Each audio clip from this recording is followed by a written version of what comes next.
Good morning. So we're going to talk about constructions today. Geometric constructions are basically just making copies of shapes. So let's say we have some kind of line. Oh, in order to draw a line, I need a straight edge. Whenever we're making copies in a geometric fashion, we're not going to use measurements. At least not in the sense that we're going to say, hey, we're going to make a 6-inch segment or a 32-degree angle or things like that. When we're copying constructions, we have to use principles of straight lines and circles. So I'm going to use this as my straight edge, and this is my random segment. Now let's say I want to make a copy of that. I'll draw a line. Now it looks like the line I've drawn is a little bit too long, which is okay. In fact, whenever you draw your first line when you're trying to make a copy, you want to make it a little bit long. If I want to copy this segment, I'm going to use a string as a compass. Now what I'm going to do is I'm going to loop my marker through the string, and then I'm going to move my marker to draw circles. Let's see. I will measure from this point to this point. Now, if I drew a circle of the same size over here, then where this second circle intersects our line right here, these two distances are now the same. So AB is segment AB is congruent to segment CD. We don't know how long they are, but we know that they're the same length. Now, we also want to be able to copy angles. So let's make a random angle.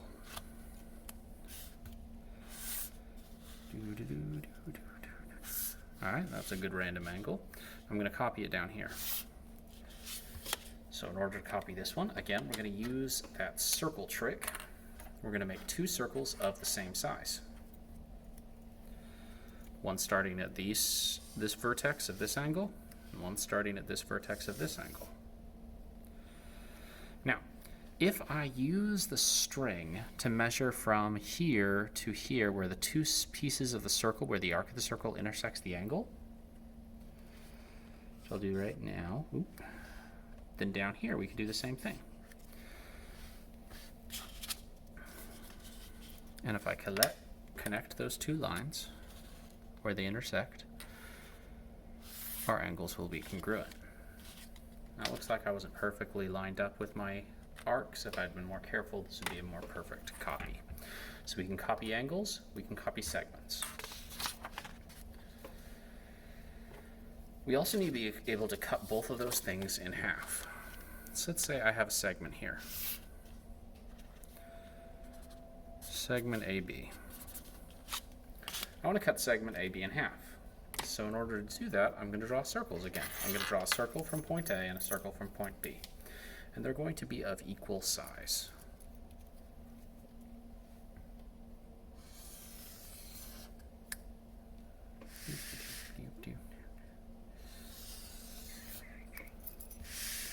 Now you'll notice that my circles intersect the line in two different places, so we can't say that that's where the middle is, but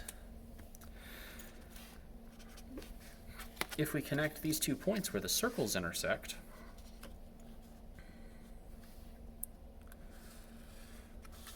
then point C is the midpoint.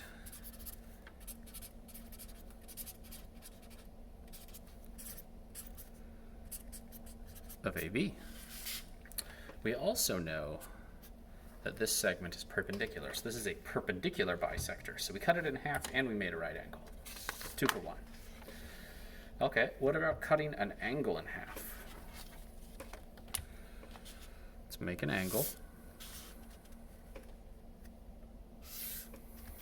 In order to make an angle in half, you're going to make 3 circles of the exact same size.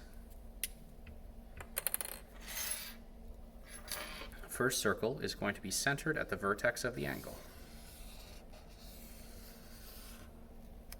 The next 2 circles are going to be centered at the points where your first circle intersected the angle.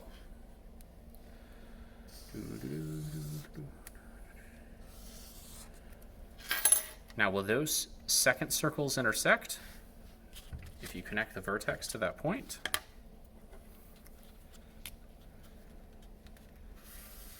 you have an angle bisector. So now we can cut an angle in half, we can cut a line in half, we can copy a line, we can copy an angle.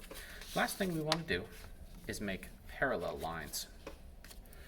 Now, in order to make a parallel line, oops, probably should make a straight line, let me try that again. In order to make a parallel line, through any given point not on the line, there's only one line that passes through that that's parallel. And it's going to look something like this. We're not 100% sure. So what we're going to do